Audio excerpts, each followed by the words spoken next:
Rathbones Look Forward series with Andrea Catherwood.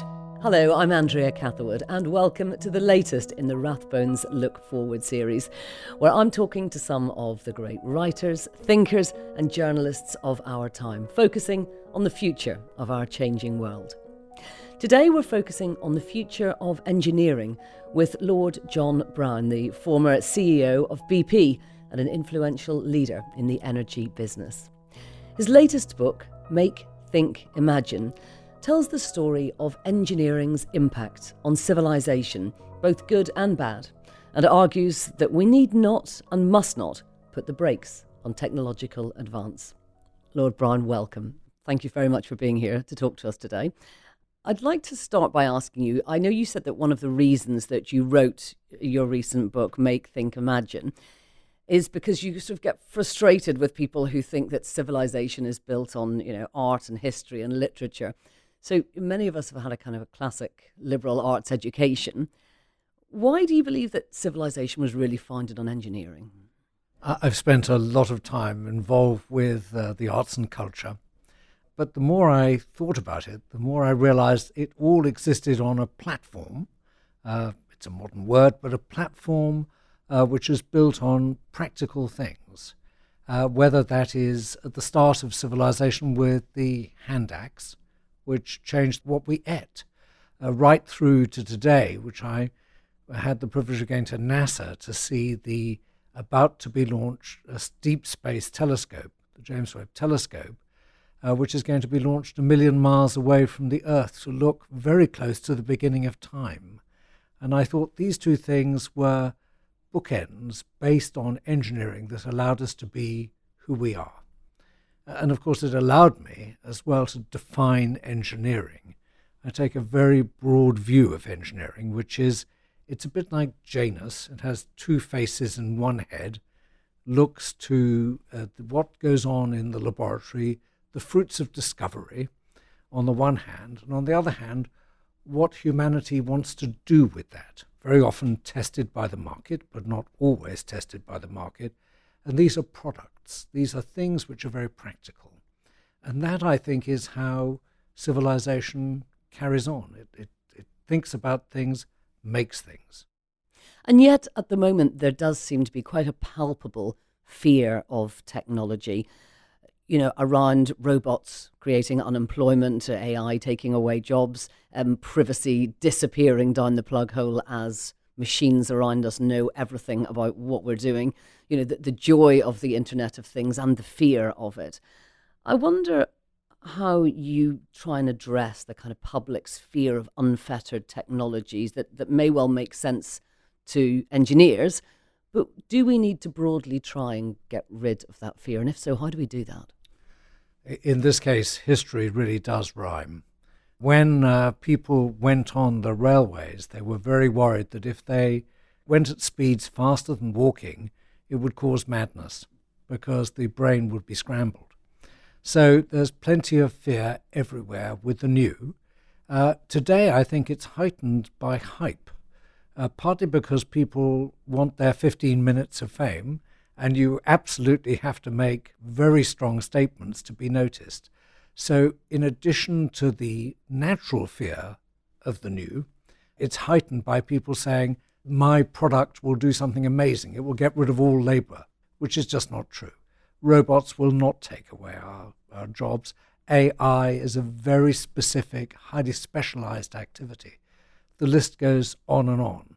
So I think we need to spend more time communicating, more time explaining, and the less time saying to people, well, it's really a black box, and the black box does great stuff and trust it. Because nobody trusts black boxes. Everybody trusts things that other people like them would talk to them about. And I know you also think, and I think this plays into it, that there should be greater sort of imagination in planning and in design. Tell us about why this is important, that we all have an aesthetic and emotional response to engineering. So I think the most interesting example is what I heard from a great architect called Alejandro Aravena. And he has been building parts of cities where he builds public housing where only half a house is built. and the other half is built and designed by the person who gets the house. I remember when I lived in the States, it was very often the case that people had a new build house, but the basement was always unfinished, and that was designed as the family room, and the family could do what they want. So this is about human design. It's about not taking all the decisions away from people and making humanity design what they need, and that's what engineering can do for you. At the other extreme, of course, it's to produce goods where the function of the goods bears no relationship to its form. So I think the iPhone or the smartphone is a real example of that. It doesn't look like a phone. It's a beautifully sleek piece of engineering, but it does amazing things. Thomas Heatherwick here in the UK as well has built a bridge which there wasn't enough space for a bridge, so when it is not needed, it rolls up into a ball. So you look at a ball and it becomes a bridge, and a bridge becomes a ball. That's what engineering can do for you. It's an amazingly wonderful use of space, and it looks beautiful too. Now, when we think about these amazing infrastructure projects, very often they need vision and they need time.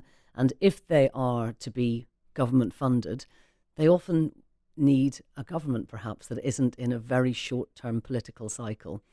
Putting aside our current turmoil, almost every government is thinking about short-termism, and they are trying to win an election. It must be very difficult to really, look at the trouble around HS2, for example. You know, when you're looking at a long-term infrastructure, the kind of infrastructure projects that perhaps we need here, how do you work out how we go forward and build big, grand infrastructure projects when we're looking at a short-term political cycle? So some of our infrastructure projects, of course, things like the mobile phone and the mobile phone structure, have been built on the basis of very good regulation and incentives by governments, which has caused the market to fund them. So it's a combination of the public good. I'm all in favour of service public, the ability to build things which are good for everybody, but also I think the market working. So we need, I think, to step back and ask ourselves which bits can the market do and which bits must the government do. The government's always there when the common good is being served. I think we've made too many one-off decisions. You know, for example, HS2, very interesting project, but probably we needed capacity, not speed. The distance was too short. If we're going 1,000 kilometers or 500 kilometers, I'm all in favor of speed. But here we probably needed capacity, not speed, and it had to be thought through very carefully. So I think it's about planning. I'm not a great fan of pure central planning. I recall the Soviet Union's problems with that. But I am in favor of broad planning, which says there are some things we have to get done. Who gets to do them? How do we get the market to do some? And we, as the government, get to do other bits. When you look at Britain today and the state of engineering and technology in the UK, how do you feel about it? I mean, I know that we can't match for scale what's happening in China, in the US, even Japan and South Korea, but are you excited by the kind of technology and the kind of engineering that you see in the UK? I'm excited by the potential. So we have a very good and very strong basis for research and discovery. And very often we take those things and we make products from them. Sometimes we don't spend enough time honing those products down to the things we really need. And so entrepreneurs, company owners sell their companies prematurely. For example, we've invented 4 of the greatest AI companies, including DeepMind, in the world. AI is a very important thing for the future. Probably overhyped, but very important nonetheless. All of those 4 companies were sold to American holding companies, probably before their time. So again and again, we look at engineered products in this country, and we find that we've developed them, but we haven't really developed them for world-scale application. They've gone elsewhere. Do we have the scale to do that in this country? I mean, presumably they're being sold, if they start up in Cambridge or wherever else, they then get sold because people feel like, okay, I'm going to cash in Absolutely. now. I'm going to take I don't have the resources to create this on a global scale. I think anything that is really good gets resources. It's the test, and you can get them. We have fantastic capital markets here. We have enormous pension funds that want to do something. There is no reason, if we present the products properly, we should be able to get them funded here. I'd like to move on to talk to you a little bit about responsibility and the kind of responsibility that engineers have, particularly today, for the social impact of the things that they create. I mean, we talk a lot about Facebook's responsibility. It would like to consider itself very much simply a platform. Regulators are looking at it as a publishing house. But more than that, when you think about the emotional impact that social media has on people, on individuals, should engineers have thought more about that? Do they bear more responsibility for what they create? Engineers clearly should. It's very easy to say, well, we can do it, so let's do it. We should say, we can do it, should we do it? But it's not just engineers. It's the structure around engineering firms and around engineers that should test and inquire whether everything's been thought through properly. And what I mean by everything is the stakeholder impact. What impact are you having on the world as a whole, on your community? And that can be judged not just by engineers, but by people who have a wider and broader, perhaps wiser, approach to the world. And that's about governance.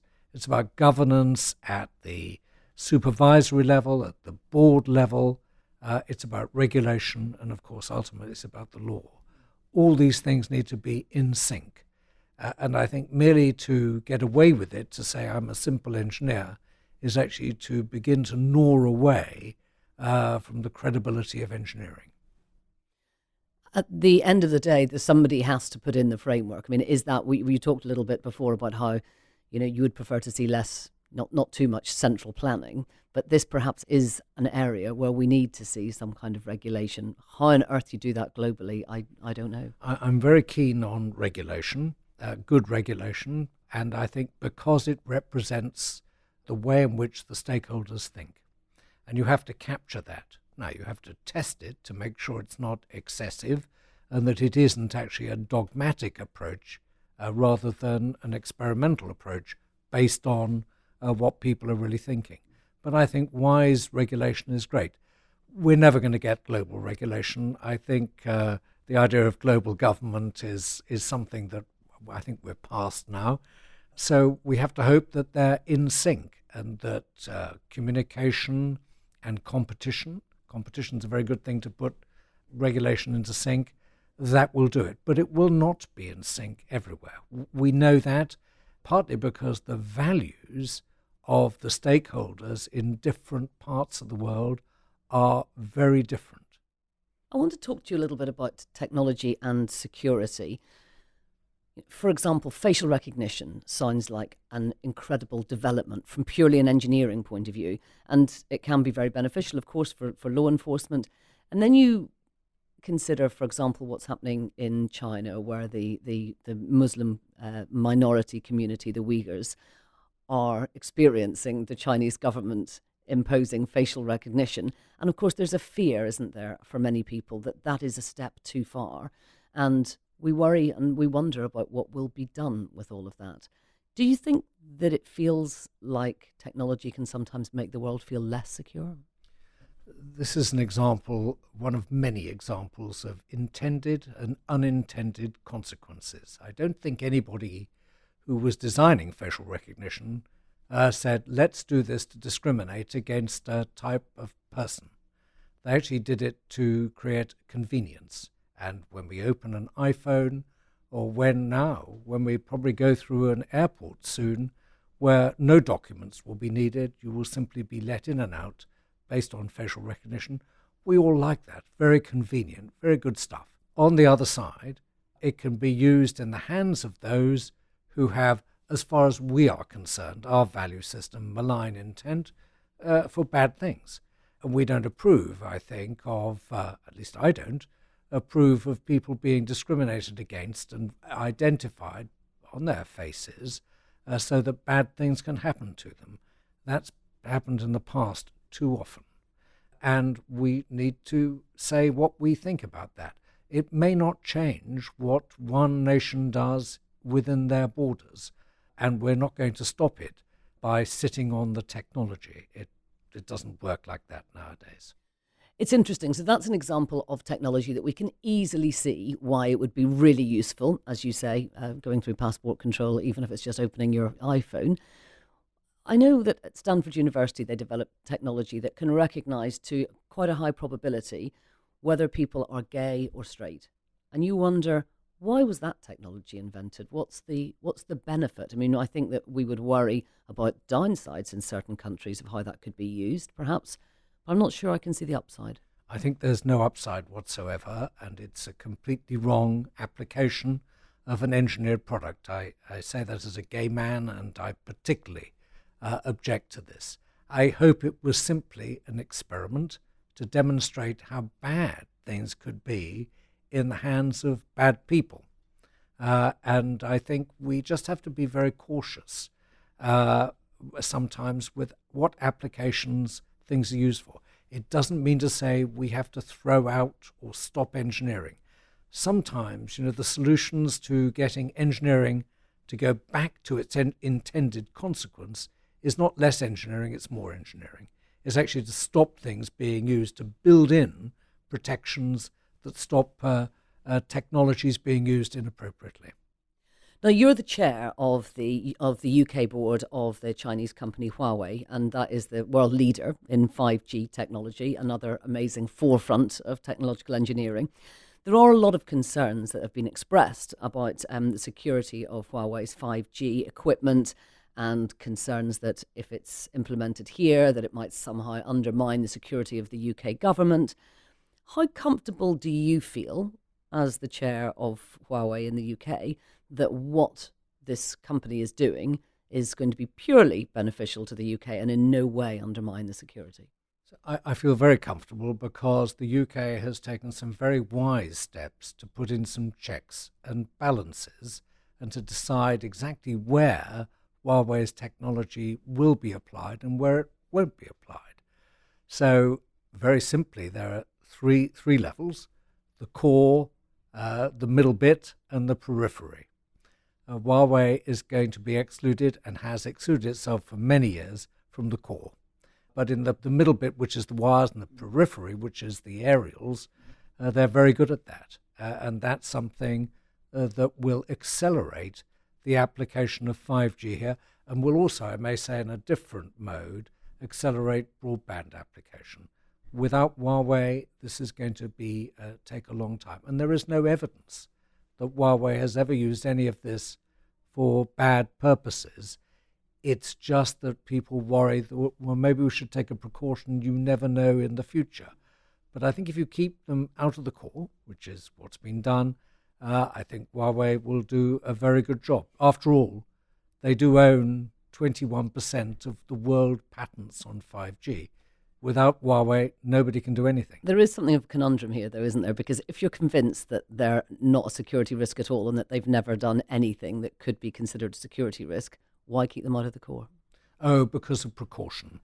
I think many people in the security business, I've never been in the security business, but I've had plenty of advisors, and they always say we should take precautions. In the end, of course, if you take all precautions, you take no risk. Therefore, you do nothing, and that may itself be a risk as well. So you have to measure and judge where you feel comfortable. In the case of the UK, there is an oversight board for Huawei, which is a combination of representatives of GCHQ, the National Security Centre, and also Huawei, that supervises what they do. I think that probably should supervise everybody, in my view. You never know who brings a risk from where. There has been a lot of pushback politically for this. Do you think that it's something that will go through? It's impossible to say. I think it should go through. Would it go through? It all depends. I think there's a broader issue, which is the competition for dominance in engineered products. The US has always been dominant. It's had a dogma, it's had a determination, a doctrine of engineering superiority ever since the Sputnik problem, and it wishes to continue there. How that will work for the future remains to be seen. But this is, I think, I can comment on, I think, the technical and business side. The political side is in the hands of the politicians. I'd like to move on to talk to you about the environment. It's the great challenge of our age, climate change. And in 1997, when you were CEO of BP, you were really an early voice talking about the danger of fossil fuels, to which engineers, of course, had contributed.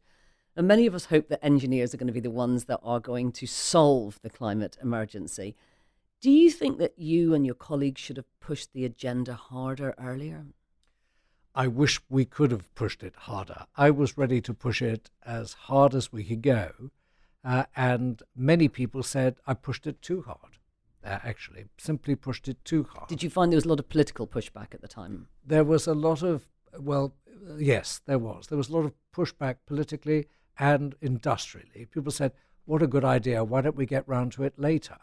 And so it was, as far as many people were concerned, they were simply kicking the can down the road, hoping for the best. And actually, as you kick the can down the road, of course, it got worse, not better. So I believe I pushed it as hard as I could. I got BP to not just say they were going to do things, but actually do things, had very specific targets. Those targets are still good today, with real actions to be taken. And I'm pleased to see that people are now coming round to it. Whether we've left it too late depends on the response we now undertake. I wonder if you think that engineers will actually be able to come up with solutions that are not just about cutting back, but actually about creating ways of capturing carbon, etc., that are going to give us hope. I think you're absolutely right. I think to demand that people cut back, you will have obviously a two-track world. I remember the former Prime Minister of India, Manmohan Singh, saying that in his view, every human had an equal entitlement to the atmosphere. And the subtext was, we in the West have already had our entitlement. So we need, I think, to think about this as what can we do to help make this happen in the future? Can we get rid of carbon and the other greenhouse gases? If you look at the engineering systems we have today, we have everything we need available right now. So we can do it. The question is, how much will it cost? And some of these technologies, some of these engineering systems are primitive today. But if we get on and we start applying it, one law in engineering is the more you do, the cheaper it becomes and the better it becomes. Look at solar panels, look at anything. So we need incentives to do that. And the way I think of incentives today is that we need to tax carbon heavily in order to make it worthwhile to do something with it rather than let it go into the atmosphere. Carbon capture and storage and utilization, for example. More renewables, more nuclear, possibly. So the tax, I think, should not be something that Mr. Macron had a bad experience with, but a tax which is not about getting government revenue, but simply about redistribution. So tax everybody, send it back to the population in a progressive, not a regressive way. After all, energy taxes are always regressive because they represent a fixed amount generally of most people's budget. I'd like to talk to you a little bit more about that because it sounds fascinating. I mean, you're talking about perhaps not taxing salaries, but taxing people's own carbon use as opposed to companies or governments? I think you tax the products, but then you get rebates back, and you tax producers. I think this is where the detail has to happen. In the end, of course, it's about the use of carbon, but there are various stages in the use. It's a bit like VAT. It happens at different places. So people who produce hydrocarbons need to pay one of the tax. People who produce CO2, making electricity or steel or cement, they need to pay as well. And indeed, people who use gasoline, diesel, they need to pay also. But the taxes are not made onerous on the poorer parts of society simply because you get a rebate, probably you get a significant rebate for what is going on elsewhere. And I think that would work. In fact, I'd go to say, so far as to say, if we don't do this sort of thing, we're not really going to get what we need to get done. Now, you've set up the world's largest renewable energy fund. It's a $10 billion investment to help to prove the economic arguments for renewables.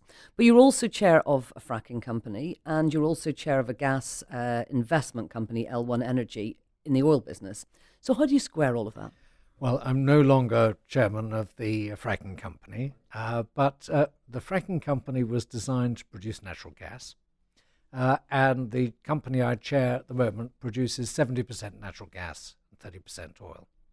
Natural gas is one of the better hydrocarbons. It's the best, actually, in that it produces less carbon for every unit that's burnt. So if we could replace all the coal burn in the world with gas burn, we'd go a significant distance to beginning to solve our problem with CO2. Not the whole way, but some of the way. So I think it's one part of the solution. The thing is in this area is everybody says, but there must be an answer. There is no single answer. There's no magic bullet. There's a series of things you have to do. And that's what makes it difficult to explain. In the end, our objective is reduce severely CO2, carbon dioxide going to the atmosphere, and stop methane, which is leaked natural gas going into the atmosphere. Both are bad. And how does nuclear power fit into that? Well, nuclear of course, has other problems to do with waste and security and cost as well. As people see concerns with Fukushima, as people see even a box set, Chernobyl, they worry about good and bad decisions with nuclear power. Nuclear power can be made safe. It can be made cheaper, provided we rethink how we do it. And I'm quite keen that we at least try and experiment with and really drive down the costs of small-scale nuclear plants, which are made in factories, and they're all made the same, and then delivered to a site to be used. The site is not your garden. It is a secure site where there would have otherwise been a very big nuclear power station. And that may solve a problem. It may actually get the cost down. When I talk about the learning curve in engineering, about the only thing which the learning curve does not apply to is large-scale nuclear power plants, which seem to get more expensive the more you build, certainly seems to be the less. what's happened in the UK at the moment anyway, yeah. Now, in your book, you also talk about hydrogen-based cars. It sounds quite sci-fi and fanciful, but then lots of things have happened, certainly in my lifetime, that I would never have expected. How realistic do you think it is that these, and indeed electric cars, are going to replace diesel and petrol? And what kind of timescale are we looking at? There'll be a mix. Obviously, hydrogen-based buses are reasonably well known in many big cities, and they're very clean, but they're filled up with hydrogen which comes from primarily bottles, and very expensive too. But as time goes by, there'll be better ways of making hydrogen much more cheaply. There'll be better ways of making electric cars, again, making them inexpensive so that people can actually afford to buy them, and making them last longer. People are worried about whether the batteries we use today will last long enough for the cars to have resale value. So I believe these problems will be solved, and what we'll see is a mixing up of the so-called car fleet. So there will be petrol cars, gasoline cars, there will be diesel cars left, electric cars, cars based on biofuels, primarily ethanol, and also hydrogen cars. So there'll be a mix. I do think we need to look carefully at what mix we really want and think of the unintended consequences of all of this. After all, diesel, which was heavily promoted both by the oil industry and by the government, has turned out to have some bad unintended consequences. And so we need to stop that. We need to think carefully. If we have a lot of electric cars, let's please make sure that the electricity is generated in a green way. Otherwise, we are really duping ourselves. So I suppose this leads me to the big question, the main question, is do you think that we can reduce our emissions fast enough to avoid these terrifying, frankly, scenarios that we know could happen if we don't actually manage to stay within these limits and bring them down? If we, this is a global problem. I'm certain that the UK can, as a small island, reduce its emissions. But if nobody else does anything, so what? So I think we need to all get a move on. We really do. Time is definitely ticking. And I think right now, for the very first time, I see populations around the world beginning to push politicians to do something about this. And that's what's needed, because all the rhetoric in the world is not going to work. People need to see the consequences or the potential glimpse of the consequences of not doing something about carbon dioxide. Whether that is warmer oceans creating more ferocious weather, whether it is changes in the climate so that agricultural land no longer is agricultural, or that fish die in the oceans, or the coral reefs disappear. For one reason or another, these things are beginning to register with people, and that's a good thing. But we have to be practical. In the end, energy is the thing that keeps all of us going. It gives people aspiration for those who are not as fortunate as we are, and we have to do that. 86% of our energy comes from hydrocarbons. We can't switch it off. It would be good if we could, but we can't.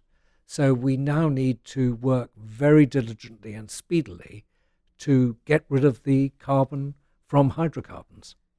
Just finally, do you think, and it sounds to me listening to you that you don't think that the worst case scenario is overblown? If we don't do anything, really, it's not scaremongering. This is a very serious position we would put ourselves in. I don't want to run the experiment to that conclusion. There's all sorts of probabilities of the mean temperature of the sea and the land going up in ways that give us results or consequences that we don't understand. And we therefore should be very prudent about what we do now. I'm just a great believer that the human race does not purposefully harm itself on a global basis. We have to now do something about this. And as I say, we have the engineering products and processes to do something. So we need to get on. I'd like to talk to you now about health tech for a moment. I know that you went around the world interviewing many of the leading experts in these fields of technology, and one person that you spoke about with a lot of excitement, I felt, was Robert Langer. Can you tell us a little bit about Robert's work in this world of kind of big health tech and the innovations that I think you feel are game-changing? Bob Langer is an engineer who, it took him ages to get a post in a hospital, because most people said, well, you're an engineer, not a medic. But he's applied his engineering to some extraordinary things. In fact, their most extraordinary result is that from his laboratory, some $25 billion worth of companies have been formed.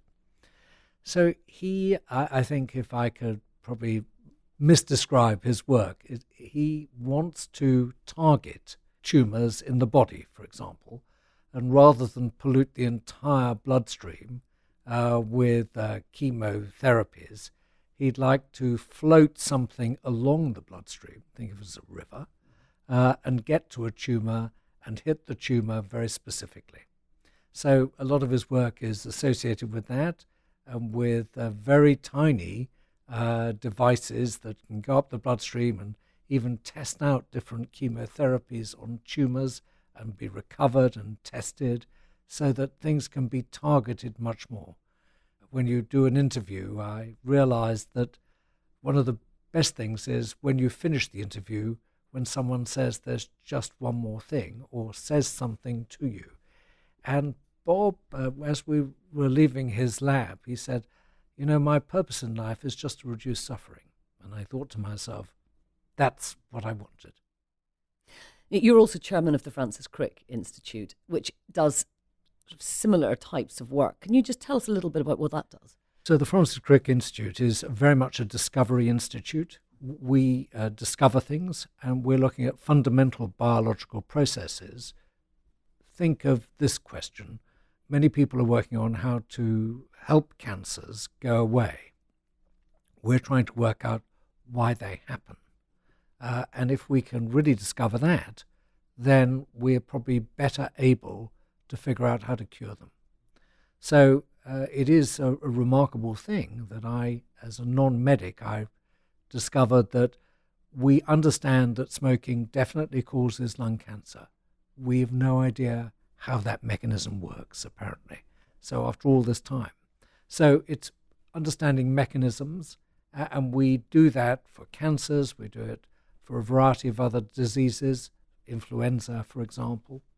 And we use very high-end technology, amazing pieces of engineering to help make these discoveries, but most importantly, an outstanding set of people. We have in one building, we have one Nobel laureate running the place, several Nobel laureates on our advisory board, 25 fellows of the Royal Society, to name but few things. And it means that we have the greatest brains in one place, focused on one set of problems. So I think through technology, you feel that we should be quite optimistic about the future of health. It's an area in which we can see quite rapid progression. There is no doubt. I think Craig Venter, who was one of the people who was quite inspirational and instrumental in getting the human genome sequenced, still reminds me when I talk to him that he says, as far as I'm concerned, he says, medicine's still in the medieval age, but it's better than the Stone Age. There's a long way to go, and the most exciting things are combinations of biology, medicine, and ultra big data.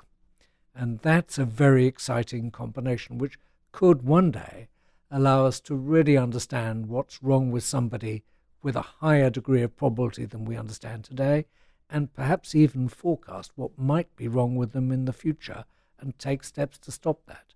So there are some very exciting things going on. One area of tech that we all see around us all the time, of course, is the mobile phone. And when we look at children, there are quite a lot of statistics about the sort of warnings and the danger that mental ill health can come from children under 5 being essentially addicted to mobile phones, to tablets. With everything in our mobile world and our social networks changing so fast, how do we support our children to use technology responsibly, particularly when many parents don't really do so themselves? And I would take that on board as my own personal flaw. But it's very difficult, isn't it, to work out what we do with a generation who are going to grow up essentially surrounded by this technology, and we don't know what that's like. Well, they will, like every generation, be different. I think people were concerned about watching too much television and giving you square eyes. Mm-hmm. They were concerned about the Sony PlayStation, I think, and too many video games causing a simplistic view of life. And now we worry about addiction to communication with the iPhone. I think connectivity has had both positive benefits, convenience, the ability to speak to friends, also negative. It's balkanized people, so special interest groups can get together for malign intent as well as benign intent. But I think all of this has to be put back in the hands of educators. We need to help people by just talking about the consequences of doing too much of anything. Moderation here, the ability to judge is something that comes with time, and it's both what happens in the home, what happens in the school, that will probably make this work out okay in the long term. There'll always be bumps in the road here.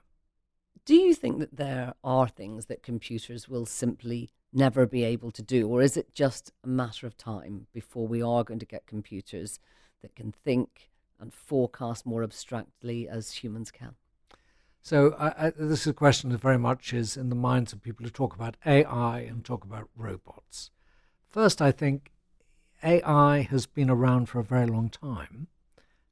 It was in a very primitive way used in the Second World War to get people and equipment and airfields all coordinated to send off bombing raids.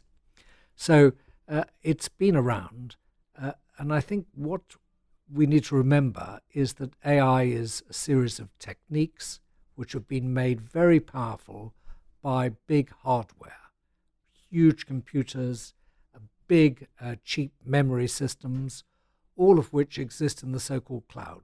So nobody notices them, but this is the result of 50 years of amazing development of engineering.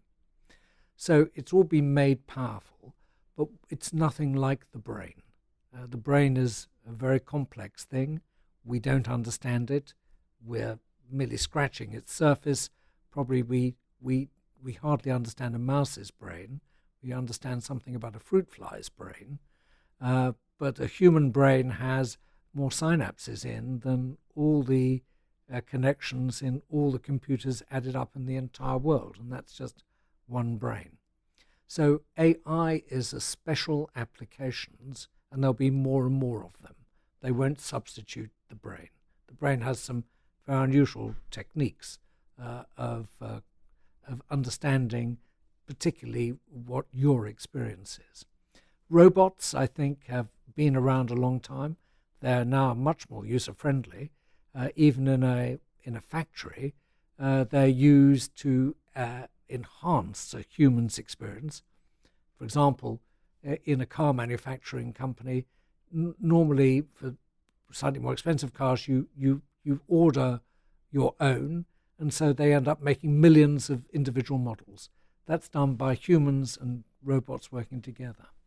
And will robots take away routine work? Of course they will. Does that mean that the work week will get shorter? Probably yes. After all, 120 years ago, it was about 70 hours. Now it's 35 hours.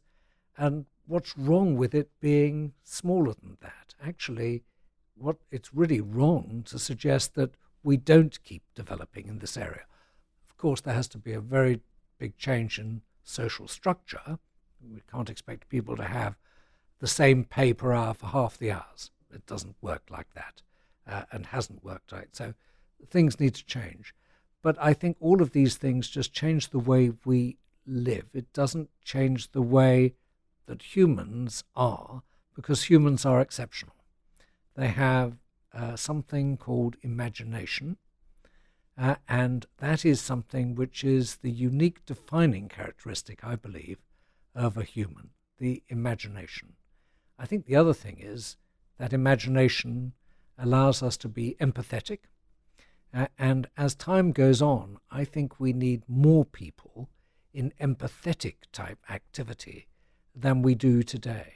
Looking after a population that might get a bit older, looking after people who have problems to do with the speed of change in the world. All of that needs an empathetic touch, and humans are the only people who can do that. Thank you so much indeed. That was absolutely wonderful. Thank you very much indeed for talking to us. Thank you.